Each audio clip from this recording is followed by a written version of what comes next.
Nós vamos ler os versículos 13 ao 14. E ainda dentro do tema que nós temos pregado na igreja a respeito do progresso, quero falar com você hoje sobre um progresso sem limites.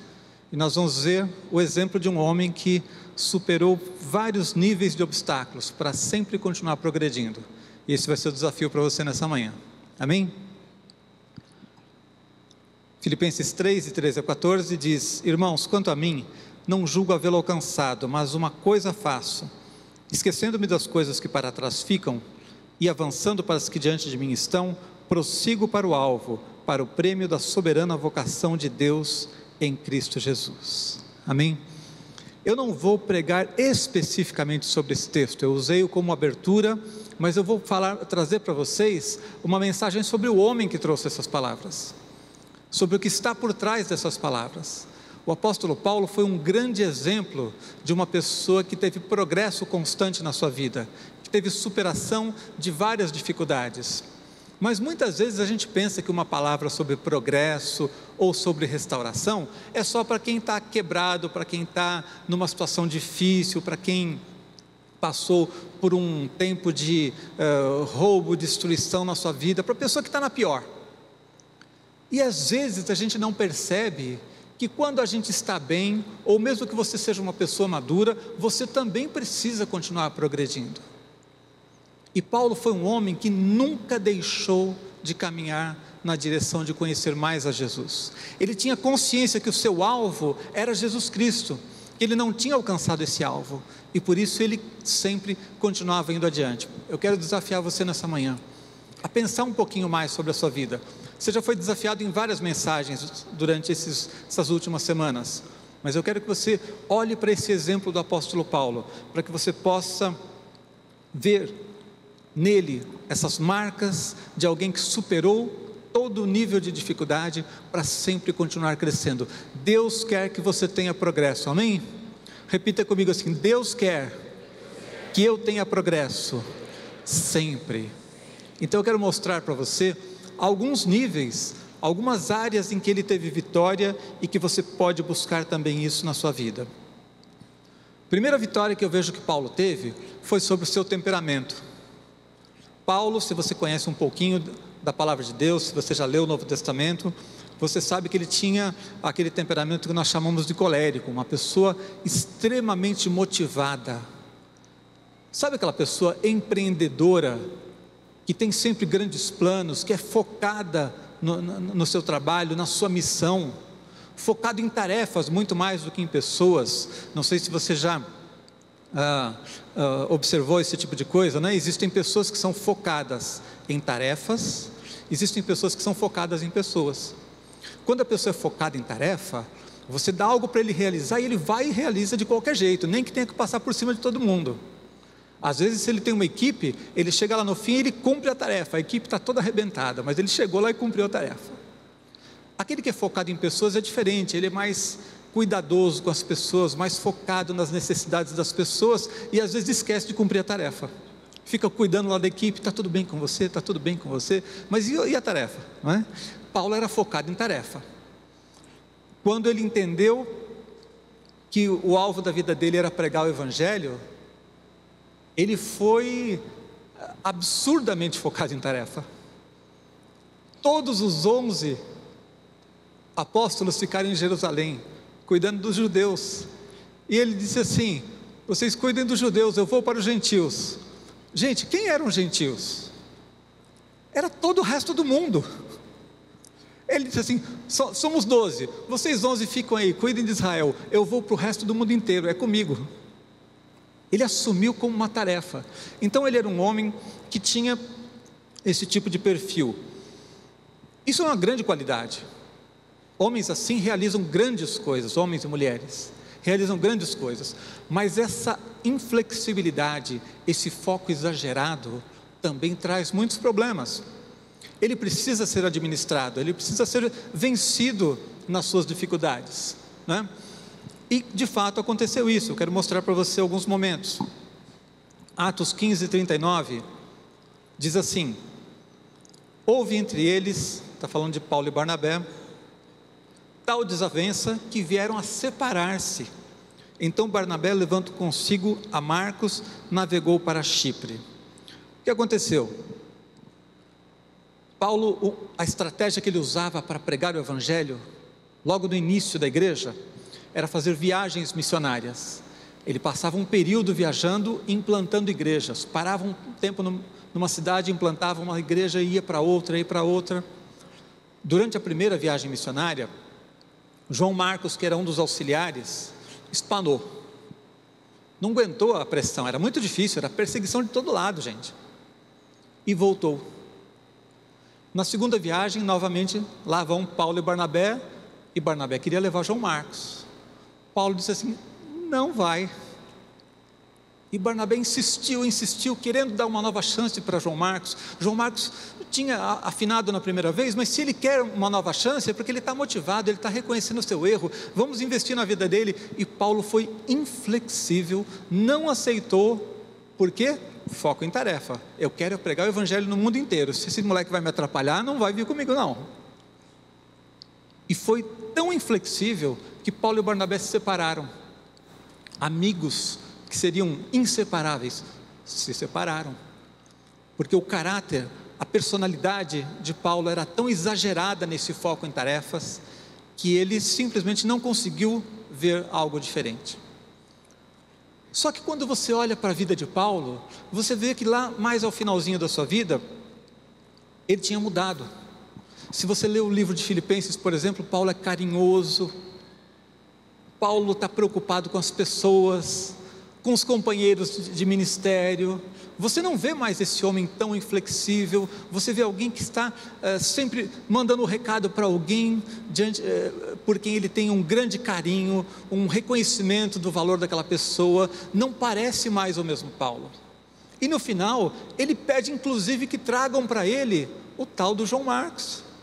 Lá em 2 Timóteo 4,11, ele diz assim: somente Lucas está comigo, toma contigo Marcos, é aquele mesmo, e traze-o, pois me é útil para o ministério. Paulo reconheceu, já mais maduro, porque ele vivia progredindo, ele nunca parou, e ele conseguiu vencer até mesmo as características naturais do seu temperamento. Então eu quero dizer para você, nunca fique dando desculpas, sabe, não assuma aquela atitude de quem diz assim: eu sou assim mesmo, esse é o meu jeito. O teu jeito de fato não vai mudar, a nossa personalidade ela não vai mudar, o nosso temperamento ele não muda. Se você é uma pessoa, por exemplo, extrovertida, quantos aqui se consideram extrovertidos? Poucos. Quantos se consideram introvertidos? Poucos também, a maioria não sabe o que é. Ou você é uma coisa ou outra, gente. Se você é extrovertido, você nunca vai deixar de ser assim. E não está errado. Às vezes te dá problema ser extrovertido demais em alguns momentos, mas não está errado ser extrovertido. E quando você é introvertido, também não está errado, gente. Ninguém tem que tentar te mudar. Eu sofro isso. Como eu sou mais introvertido, as pessoas ficam às vezes me empurrando, querendo que eu pule, sabe? O dia que você me vê pulando e saltando, aconteceu alguma coisa muito estranha, gente. Eu não tenho que deixar de ser introvertido. É a minha personalidade, é o meu temperamento. Deus criou todos os temperamentos e todos são bons, mas todos têm defeitos, porque somos pecadores, somos falhos. Você pode vencer as áreas fracas do seu temperamento. Há muito tempo existia um livro chamado Temperamentos Controlados pelo Espírito. É essa a ideia. Nossos temperamentos podem ser controlados. Eu não vou mudar, eu não vou deixar de ser extrovertido, ou não vou deixar de ser introvertido. Não está errado ser focado em tarefas, e nem está errado ser focado em pessoas. A gente costuma criticar os outros quando a gente percebe: esse aqui é muito assim, esse aqui é muito assim. Não está errado, nada disso. São características do temperamento. Só que Paulo não estava acomodado. Ele não disse: eu nasci assim, eu vou ser sempre assim. Ele usou toda essa característica do seu temperamento positiva, de ser empreendedor, para pregar o evangelho, mas ele aprendeu a valorizar também as pessoas, ele aprendeu a ser um pouco mais paciente, aprendeu a ser mais carinhoso, aprendeu a cuidar das pessoas que estavam com ele. Você pode vencer o seu temperamento, você não precisa olhar para o seu temperamento e achar que isso está estragando o seu casamento, ou que isso está estragando a sua vida profissional. Você pode vencer as áreas frágeis desse temperamento, amém? Então, é uma área muito difícil de se vencer, poucas pessoas demonstram progresso nisso, mas Paulo conseguiu, e você pode conseguir também, amém? Então, olhe para a sua vida, olhe para as suas características, para aquilo que Deus colocou na sua vida, e diga assim: o que Deus fez é bom, amém? Repita comigo: o que Deus fez é bom. Seu temperamento é bom. Não se arrependa dele, não diga: ai meu Deus, como eu gostaria de ser como aquele ali, ou eu gostaria de ser alegre, extrovertido como Lamartine, ou eu gostaria de ser introvertido como José Luiz. Não, você não precisa ser como ninguém, você precisa ser você mesmo, mas você pode progredir, amém? Pode aplaudir o Senhor. Deus vai usar você do seu jeito. Você pode ser uma bênção na sua família, você pode ser uma bênção no seu casamento, do jeito que você é, mas vencendo as áreas fracas, progredindo, não se acomodando e dizendo: eu sou mesmo assim. Você pode ter vitória como Paulo teve. A segunda vitória que Paulo teve foi sobre a tradição, e aqui mais uma área difícil, gente, mais uma área em que muita gente fica travado e não consegue progredir. Paulo tinha uma tradição muito forte. Ele foi criado como judeu, ele foi criado dentro de um sistema religioso muito rígido, que era o dos fariseus. Você viu na Bíblia, você leu os evangelhos, Jesus muitas vezes tendo embates com os fariseus. É difícil até para a gente imaginar o quanto essa tradição era pesada para eles, porque hoje em dia, vamos pensar aqui, a nossa cultura é muito mais tolerante. Quando alguém é um pouquinho mais intolerante, a gente já chama de fascista, de sei lá o que, não é? A gente não aceita a intolerância, graças a Deus, porque é uma desgraça mesmo. Mas naquele tempo era normal ser intolerante, era normal ser intolerante. A cultura era muito mais rígida, e dentro de toda aquela cultura, os fariseus eram os piores. Eles eram extremamente focados nas suas tradições. Quebrar qualquer tradição era algo inimaginável para eles. Lá em Filipenses capítulo 3, versículo 4 a 7, Paulo está contando um pouquinho de como ele era, como foi a sua criação. E ele diz assim: bem que eu poderia confiar também na carne. Se qualquer outro pensa que pode confiar na carne, eu ainda mais. Circuncidado ao 8º dia, da linhagem de Israel, da tribo de Benjamim, hebreu de hebreus. Ele está mostrando o pedigree dele, está dizendo assim: ó, eu sou raça pura. Se alguém acha que é bom, eu sou melhor do que qualquer um. Eu cumpro todos os pré-requisitos que um judeu procurava de excelência. Hebreu de hebreus, quanto à lei fariseu, ou seja, além de ser judeu, hebreu de hebreus, eu sou fariseu, eu sou o mais rígido de todos. Quanto ao zelo, perseguidor da igreja. Quanto à justiça que há na lei, irrepreensível. Mas o que para mim era lucro, isso considerei por perda por causa de Cristo. Todo aquele pedigree, tudo aquilo que ele disse: olha, eu era hebreu de hebreus, fariseu, zeloso pela lei, ele considerou tudo isso lixo, perda. Se você quiser entender o quanto era difícil um fariseu se converter, é só você ler os evangelhos. Como é que Jesus lidava com os pecadores?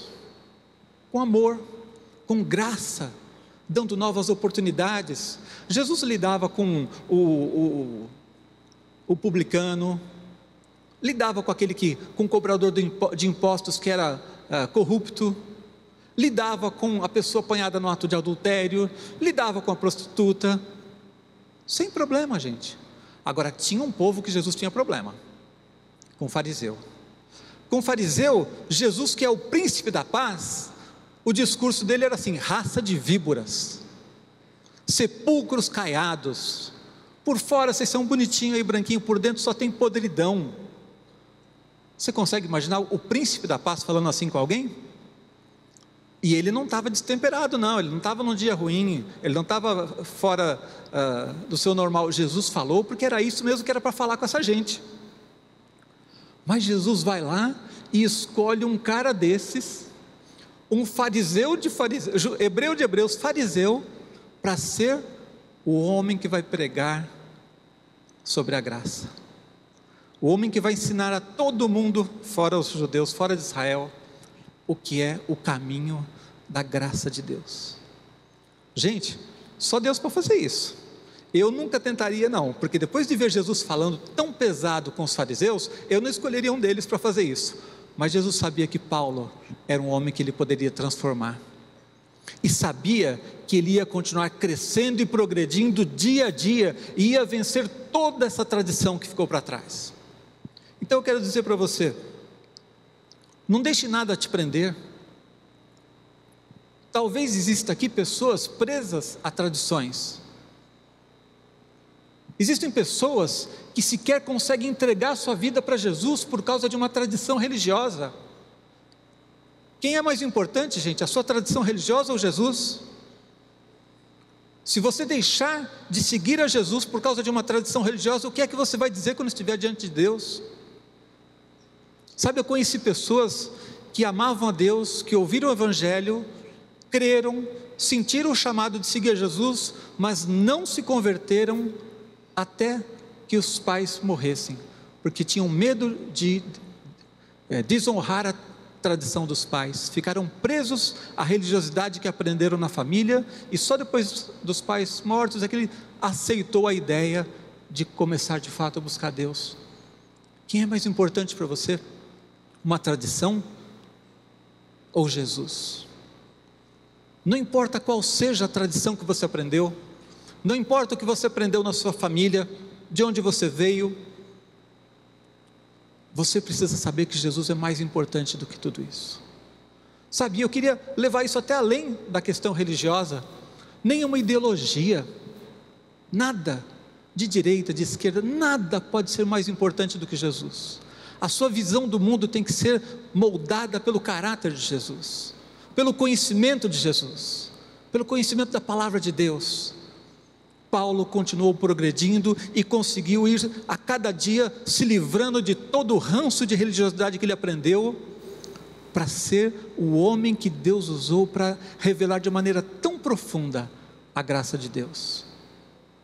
Para você ter uma ideia de como isso era difícil, como teve que haver um progresso gigantesco na vida de Paulo, o fariseu, gente, ele era tão apegado à lei, que, por exemplo, a lei do sábado dizia que não se pode trabalhar, ok? No sábado não se trabalha, todo judeu é assim.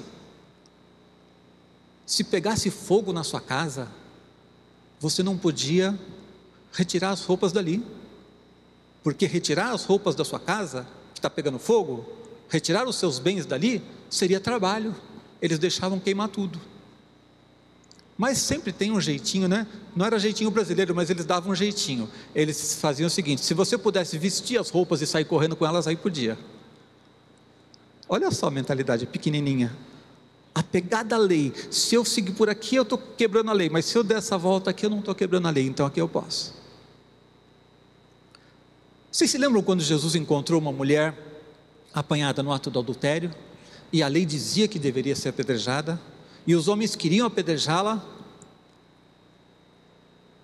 Jesus então diz: aquele que estiver sem pecado, atire a primeira pedra. Um a um foram saindo. No final, só sobrou Jesus. Jesus não tinha pecado, ele podia tirar a primeira pedra. A lei estava em vigor, mas ele não atirou. Ele disse: ninguém te condenou? Nem eu te condeno, vai, não peques mais. Eu tenho certeza de que muitos de nós aqui iríamos dizer: está errado, a lei diz que tem que apedrejar. Muitos de nós aqui ainda estaríamos apegados à lei e diríamos: tem que apedrejar. E um fariseu nunca ia conseguir entender que alguém pudesse dizer: nem eu te condeno, vai, não peques mais. Então, não fique apegado a tradições. Se você veio de outra igreja, de outro contexto religioso, de um contexto fora da igreja cristã, não importa o que você recebeu, se você tem na sua história familiar algum tipo de tradição, vença isso e caminhe na direção de Jesus, conheça mais a Jesus, olhe para Ele é seu modelo, é na direção dele que nós estamos seguindo. Quando Paulo disse, o texto que nós lemos no começo, ele está deixando as coisas que para trás ficam, caminhando para as que estão diante dele, para o prêmio da soberana vocação de Deus em Cristo Jesus. Você tem um chamado de seguir a Jesus, amém?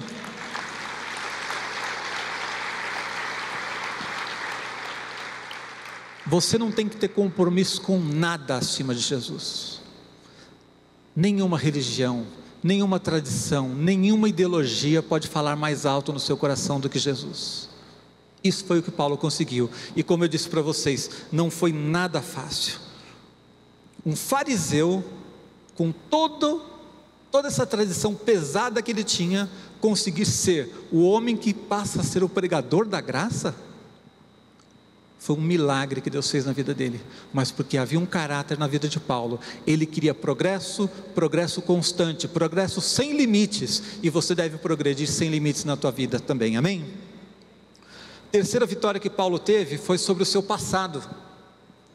Ora, que passado? Ele era um homem bom, um homem cheio de, um cidadão, um homem de bem, vamos dizer assim, né? Uma pessoa com tantas qualidades. Não era uma pessoa que veio de uma vida destruída, de uma vida corrompida, mas eu quero mostrar para você como Paulo também teve que vencer o seu passado. Muitas vezes as pessoas se culpam por algo que aconteceu na sua vida. Quantos aqui se converteram depois de já ter uma certa idade aí, já teve tempo de fazer muita besteira antes de se converter? Muitas vezes, ainda que a gente creia em Jesus, ainda que a gente saiba que Ele perdoa os nossos pecados lá na cruz, às vezes a gente olha para trás e fica um pouco incomodado. Já aconteceu isso com você? Você fica um pouco chateado de dizer assim: puxa, que bobagem que eu fiz naquele período, naquela época da minha vida, que pena que eu me envolvi com certas coisas, eu preferia nem ter conhecido aquilo, que pena que não foi assim na minha vida. E a gente fica às vezes ainda carregando algum peso do passado. Você não deve fazer isso. Paulo, embora tivesse um comportamento tão exemplar, ele não tinha pecados de imoralidade, ele não tinha vícios, não foi uma pessoa que teve a vida dominada por vícios e saiu de uma vida destruída, não. Mas existe algo que eu acredito que pesou muito na vida de Paulo. Esse comportamento exemplar que ele tinha no judaísmo fez com que ele perseguisse a igreja de Cristo. Ele era um perseguidor da igreja. E quando ele se converte e passa a ser um pregador da fé, ele ainda se lembra de todas essas coisas. Especialmente, ele esteve presente na perseguição a um homem de Deus exemplar chamado Estevão. Quantos conhecem a história de Estevão? Comecinho do livro de Atos, você vai ler isso. Estevão foi um homem tão cheio do Espírito que ele se destacava entre os bons, ele se destacava entre os excelentes. No meio da igreja primitiva, que era tão avivada, tão cheia do Espírito, Estevão se destaca como um homem que fazia prodígios e maravilhas, e a Bíblia destaca o nome dele porque ele tinha algo de especial. E quando você vê alguém tão especial, tão maravilhoso, tão usado por Deus, tão cheio do Espírito, e você sabe que você fez parte do assassinato dessa pessoa, você como cristão, como é que se sentiria? Eu vou ler alguns textos para vocês, só para refrescar a memória, ou para trazer aqueles que não conheciam. Atos 7,58 diz assim: e lançando-o fora da cidade, o apedrejaram. Está falando aqui de quando Estevão foi morto. Lançando-o fora da cidade, o apedrejaram. As testemunhas deixaram suas vestes aos pés de um jovem chamado Saulo. É Paulo. E apedrejavam Estevão, que invocava e dizia: Senhor Jesus, recebe o meu espírito. Então, ajoelhando-se, clamou em alta voz: Senhor, não lhes imputes esse pecado. Com essas palavras, adormeceu. Esse Estevão foi tão digno, gente, mas tão digno, que a Bíblia só conta que ele e Jesus fizeram isso. Na hora da morte, quando Jesus foi crucificado, ele orou para que o Pai não imputasse às pessoas os seus pecados. Eles não sabem o que fazem, perdoa-lhes, eles não sabem o que fazem. Jesus disse isso. É fácil imaginar Jesus fazendo isso, porque Jesus é Jesus, gente. Mas quantos outros, cercados por uma multidão enfurecida, sendo apedrejado, e vocês pensam que devia ser uma pedrinha de seringa dessa de criança? Não, apedrejado até a morte. Ele consegue esquecer de si mesmo, esquecer do seu sofrimento, esquecer que ele está morrendo. Gente, o instinto de sobrevivência faz a gente querer reagir, faz a gente pensar na gente mesmo. Ele conseguiu olhar para as pessoas que estavam apedrejando e dizer: Senhor, perdoa os pecados deles, não cobre deles esse pecado de estarem me matando. Você consegue imaginar a dignidade dessa vida? O nível de comunhão com Deus, o nível de relação com Deus, o nível de espiritualidade, o nível de comunhão com Jesus. Você consegue entender isso? E Paulo estava lá guardando as vestes das pessoas que estavam lá apedrejando, fazendo parte, e continuou depois disso perseguindo a igreja, continuou matando pessoas que serviam a Jesus. Em Atos 22, 20 diz assim: quando se derramava o sangue de Estevão, tua testemunha, eu também estava presente, consentia nisso e até guardei as vestes dos que o matavam. Tudo isso, agora Paulo se converte, e ele fala: meu Deus, eu persegui a igreja de Jesus, eu ajudei a matar uma pessoa tão digna como esse Estevão, o que eu mereço? Você vê Paulo se lamentando? Paulo deixou de servir a Deus por causa disso? Ele ficou constrangido ao ponto de dizer assim: bom, tá bom, Deus me perdoou, mas quem sou eu para pregar o Evangelho? Vou ficar quietinho aqui? Não, ele era um pregador ousado, servia a Deus com alegria, não se intimidava, não tinha acusação do diabo, não tinha nada perturbando esse homem. Ele venceu o seu passado, superou completamente.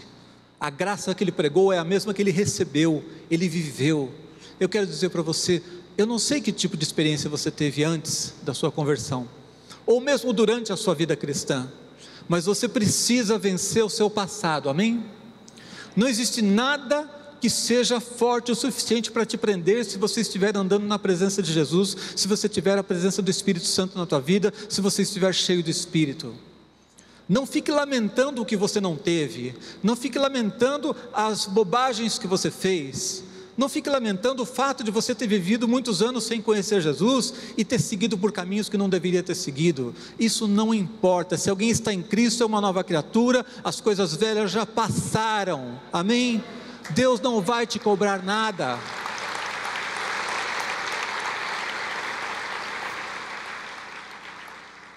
Deixa eu dizer uma coisa séria para você. Já chega as burradas que você fez. Vai fazer mais uma? Porque se você agora ficar preso ao seu passado, ficar lamentando aquelas coisas, você está perdendo o presente que você pode usar para servir a Deus. Então, as burradas do passado estão perdoadas, mas não cometa mais uma.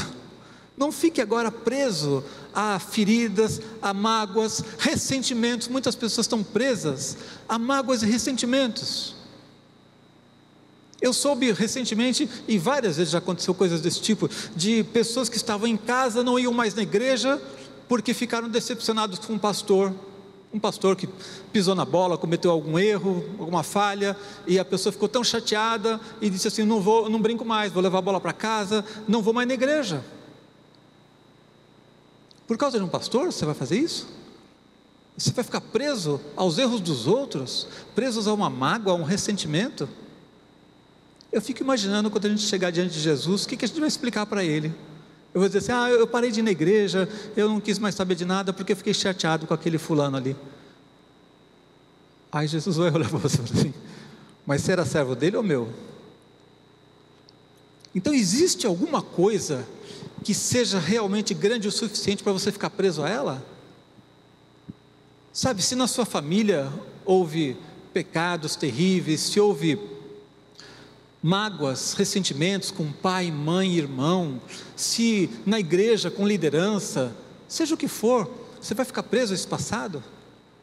Ou se é você mesmo que se sente incomodado com o que fez, tem alguma coisa que vale a pena você ficar preso? Deus quer nos libertar, gente. Se Deus tem um plano para a sua vida, e Ele tem, amém? Existe alguma coisa que ainda tenha valor diante disso? Se você sabe que o seu presente e o seu futuro podem ser abençoados por Deus, você vai ficar olhando para o passado, para as experiências ruins que você teve com A, B ou C? Que burrice a gente faz, gente. Perdeu o presente, perdeu o futuro que está chegando, olhando para trás. Paulo disse: uma coisa faço, esquecendo-me das coisas que para trás ficam, caminhando para as que estão diante de mim, eu prossigo para o alvo, para o prêmio da soberana vocação de Deus em Cristo Jesus. Foi Paulo quem disse isso, foi ele quem fez isso e nos ensinou a fazer, amém? Por fim, eu quero dizer que você precisa ter vitória até sobre o sucesso. Aqui é um pouco mais difícil também. Todos esses pontos que eu estou falando são pontos em que muita gente falha. Paulo teve vitória sobre o seu passado, teve vitória sobre a sua tradição, teve vitória sobre todas as coisas. Ele teve vitória sobre o seu sucesso. Pastor, o que o sucesso tem a ver? Sucesso não é uma coisa boa? Até o nome, né? Sucesso. Um monte de S, você gostou de falar, né? Quem gosta de ter sucesso? Amém. Mas Paulo teve que ter vitória até sobre o seu sucesso. Sabe por quê? Um dos maiores entraves, uma das coisas que fazem com que as pessoas deixem de ter progresso, é quando elas acham que já está bom, quando elas acham que já atingiram um nível aceitável. Porque quando você está muito mal, você sabe que você tem que progredir, não é? O calo está apertando, você está quebrado, você está endividado, você está doente, você está com a sua família sendo destruída, você sabe que você tem que sair dali. Mas quando está tudo bem, você sabe que você tem que sair dali, que você tem que continuar progredindo, que você não pode se acomodar? Esse é o ponto que eu quero dizer para você. Então, é muito comum ver pessoas se apegando às realizações do passado e não caminharem para algo novo, não progredirem. Paulo teve níveis impressionantes de sucesso. No serviço a Deus, quem é que pode se comparar a Paulo? Saiu para pregar no mundo inteiro, estabelecendo igrejas no mundo inteiro. Nas experiências com Deus, quem é que pode se comparar a Paulo? Arrebatado ao terceiro céu. O chamado dele foi diretamente Jesus quem apareceu para ele e o chamou. Quem é que tem experiências desse tipo? Não são do Espírito.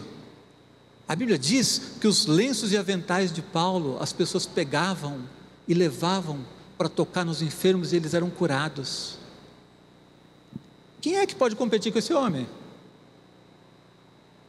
E no conhecimento, ele já era extremamente culto, conhecedor das Escrituras, treinado desde pequeno, conhecendo a palavra, tudo decorado na mente, criado aos pés de Gamaliel, e continuava crescendo. Quem pode competir com Paulo em conhecimento? Quem pode competir com ele em experiências sobrenaturais? Quem pode competir com ele na autoridade espiritual? Esse homem que tinha esse nível tão absurdo de excelência, de realizações, foi ele quem disse: irmãos, quanto a mim, não julgo havê-lo alcançado, mas uma coisa eu faço, esquecendo-me das coisas que para trás ficam, avançando para as que diante de mim estão, prossigo para o alvo. Ele não se acomodou ao seu sucesso, ele não se acomodou ao fato de já ter alcançado tantas vitórias. No servir a Deus, quem é que pode se comparar com ele? Há um texto em 2 Coríntios, eu quero ler para você 2 Coríntios capítulo 11, que ele descreve os sofrimentos que ele teve por causa do Evangelho. Gente, a gente fica cansado só de ler. Sério, quando ele fala 3 naufrágios, eu falo, no primeiro eu acho que eu já ia ficar pensando, Porque naufrágio, gente, uma noite e um dia passou no mar. Uma noite e um dia. Quem é que já serviu a Deus nesse nível? Quem é que já serviu a Deus 10% desse nível? Eu vou baixando muito e eu tenho certeza que vai ser difícil alguém levantar a mão aqui. Então, um homem desses, eu quero ler o texto, ele diz assim: são hebreus? Também eu. São israelitas? Também eu. São da descendência de Abraão? Também eu. São ministros de Cristo? Falo como fora de mim, eu ainda mais, em trabalhos muito mais em prisões, em açoites, sem medida, em perigos de morte, muitas vezes, 5 vezes recebi dos judeus uma quarentena de açoites menos um. 5 vezes ele recebeu 39 chibatadas. Fui 3 vezes fustigado com varas, uma vez apedrejado, em naufrágio 3 vezes. Eu vou parar de ler por aqui, já deu para entender. Esse homem, com todo esse nível de serviço a Deus, de entrega a Deus, de experiências sobrenaturais, de milagres, de unção, de conhecimento, estava acomodado? E por que a gente fica? Se a gente não realizou 1% do que ele realizou, se a gente não tem o conhecimento 1% do que ele... Por que a gente se acomoda, gente? Por que a gente acha que ir na igreja nos domingos é suficiente e a gente não continua, não faz os cursos, não estuda, não vem para a escola de mestres, escola de líderes? Por que tem gente que olha e fala, isso aí não precisa... Não, eu já vou uma vez por semana na igreja. Por que tem gente que se acomoda simplesmente de assistir pela internet, não tem vontade nem de estar junto? Célula, não, eu já vou no culto, eu não preciso de célula. Por que a gente para de orar? Por que a gente acha que já está orando o suficiente? Por que a gente acha que já conhece a Bíblia o suficiente? Por que a gente se acomoda, gente? Sabe, é muito perigoso quando a gente chega num certo nível, você já tem uma posição na igreja, você é um pastor, você é um diácono, você é um líder de célula, você já tem alguma posição, você já é respeitado. Aí você fala assim, tá bom. Não tá bom não. Não tá bom. Porque o alvo é excelente, o alvo é perfeito, o alvo é a estatura da plenitude de Cristo. E se você não chegou lá, não pode parar. Amém?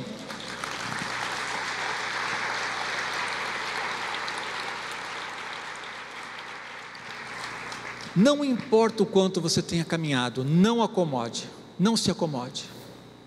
Aquele que se acomoda, eu preguei há algumas semanas, se você não, foi no domingo à noite, então se você não assistiu, pode ver lá no YouTube, na página da igreja, sobre 3 dinâmicas da vida, e uma delas é a dinâmica do homem, de buscar acomodação.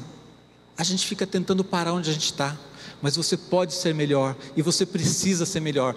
Deus tem coisas maiores para você, por que você vai desperdiçar isso? Deus tem tesouros inimagináveis para a gente. Quem aqui acha que já conhece tudo que Deus tem para você? Então por que a gente vai se acomodar com pouco, se na presença de Deus você tem tesouros inimagináveis? Por que eu vou me conformar com o que eu já sei da Bíblia? Pode ser que tenha lá alguma promessa para mim e eu não conheço. Não, eu preciso conhecê-la e vivê-la. Quero ler para você um texto que nos fala de uma maneira muito clara sobre o perigo dessa estagnação daqueles que já atingiram um certo nível. Eu vou ler na linguagem tradicional e depois na linguagem de hoje, para que fique bem claro para você. Provérbios 1:32 diz assim: os nécios são mortos por seu desvio, e aos loucos a sua impressão de bem-estar os leva à perdição. A sua impressão de bem-estar, ele acha que está bom, não tem nada fustigando, não tem nada apertando o seu calo, está bom. Eu vou ler na linguagem de hoje: os tolos morrem porque rejeitam a sabedoria, os que não têm juízo são destruídos por estarem satisfeitos consigo mesmos. Você está satisfeito consigo mesmo? Você acha que você já é bom o suficiente? Você acha que você já é um crente exemplar? Você acha que você já tem maturidade, experiência suficiente, que você não precisa crescer? Você acha que você já tem conhecimento suficiente? Você já serviu a Deus o suficiente? Claro que não, gente. Para todas essas perguntas a resposta não, ainda preciso mais. Deus ainda tem mais para a minha vida e eu quero esse mais, amém? Eu queria que você baixasse sua cabeça um instante. Eu queria orar pela sua vida. Essa palavra fala sobre progresso sem limites. O apóstolo Paulo venceu todos os limites que são complicados. O limite da tradição que muitas pessoas sofrem para vencer, Paulo venceu. O limite do seu passado, das marcas, aquilo que ficou para trás, ele venceu. Ele venceu até mesmo o seu sucesso, não deixou que isso impedisse de caminhar adiante. Ele venceu todas essas coisas. Venceu o seu temperamento, que é algo que poucas pessoas conseguem vencer. Você pode ter vitória também. Você pode ter um caminho de crescimento. Cada um de nós aqui está num nível da sua vida com Deus. E cada um de nós tem um chamado. Você não precisa ser igual ao Paulo. Amém? Você não precisa fazer o que ele fez. Primeiro, porque ninguém vai conseguir. Mas Deus tem outros planos. Deus tem uma história para você. Ele tem um chamado pessoal. Ele conhece o teu nome. Ele tem uma história para escrever na sua vida. E essa história é de restauração, é de progresso, é de crescimento, é de vitória. Ele quer mudar a tua vida, porque quanto mais você crescer, quanto mais forte você estiver, quanto mais experiências com Ele você tiver, mais você vai ser usado para abençoar outras vidas. Se Paulo influenciou milhões, talvez você possa influenciar milhares. Que sejam centenas, que sejam dezenas. O plano que Deus tiver para a sua vida, você tem que cumprir, amém? Eu não quero chegar lá diante de Deus e descobrir que eu só caminhei metade da jornada que eu tinha. Descobri que eu podia ter feito outras coisas e não fiz porque não cresci, não busquei. Então hoje eu quero desafiar você, não fique no ponto em que você chegou. Não se acomode, não aceite essa sensação de bem-estar, dizer, já cheguei num nível bom, está ok, eu já sou um cristão maduro, já está ok. Não está ok, você pode ser muito melhor. A unção do Espírito, gente, qual é o limite que existe para isso? Nós temos visto Deus usar pessoas de maneiras tão tremendas, maravilhosas. Será que você já chegou no limite que Deus pode usar a sua vida? Será que você já chegou no limite dos dons espirituais, da unção do Espírito Santo na sua vida? Nenhum de nós chegou. Então, se a gente não chegou lá, nenhum de nós pode parar, amém? Quero orar pela sua vida. Senhor, no nome de Jesus, abençoa cada um de nós aqui, Deus. Remove o obstáculo que estiver na nossa vida hoje, seja mágoa, ressentimento, apego ao passado, apego a tradições, seja o que for que estiver fazendo com que a gente pare no meio do caminho, que isso caia por terra hoje no nome de Jesus. Se existe algo que está lá às vezes até escondido no nosso coração, a gente nem tem percebido, Deus, que o Teu Espírito revele agora, Pai.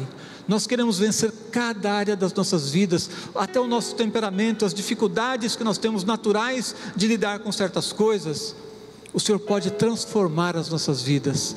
E eu quero te pedir no nome de Jesus, que ninguém saia daqui hoje acomodado, ninguém saia daqui satisfeito consigo mesmo, mas que a gente esteja buscando a Ti, ó Deus, buscando a Ti, sabendo que há um caminho para cada um de nós percorrermos, há um caminho que tem o nosso nome, e só nós podemos percorrer esse caminho com a Tua bênção. Por isso, no nome de Jesus, que haja hoje progresso sem limites, que caia por terra toda a cadeia na vida dos Teus servos.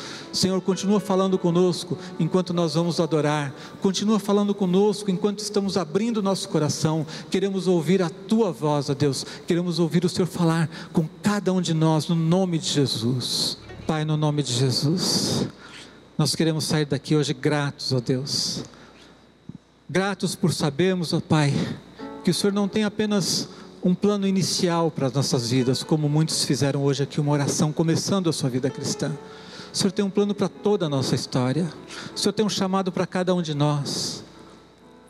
O Senhor planejou as nossas vidas, um caminho para cada um de nós. Nós cremos, ó Deus, que temos grandes coisas para experimentar na Tua presença.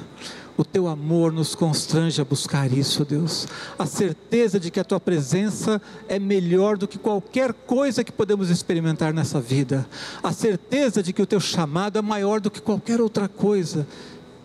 Queremos experimentar, queremos ver a Tua glória, Deus. Pai, no nome de Jesus, quebra todo limite, ó Deus, todo limite nas nossas vidas. Que hoje seja um dia de grande transformação, Pai. Que seja o início de um novo tempo na vida de muitos dos Teus servos hoje aqui, ó Deus. Pessoas de quem cadeias estão sendo quebradas nessa manhã. Pai, muito obrigado por esse culto. Obrigado por estarmos aqui reunidos para Te adorar, ó Deus. Obrigado por tudo que o Senhor faz e fala aos nossos corações. Ao sairmos daqui, eu Te peço agora que o Senhor nos leve debaixo da Tua mão poderosa, Deus. Que a Tua proteção esteja sobre as nossas vidas, Pai, sobre as nossas casas, nossa família. Leva-nos debaixo do Teu amor, ó Deus, debaixo da graça de Jesus, na comunhão com o Teu Espírito Santo, no nome de Jesus Cristo. Amém. Amém. Amém. Glória a Deus.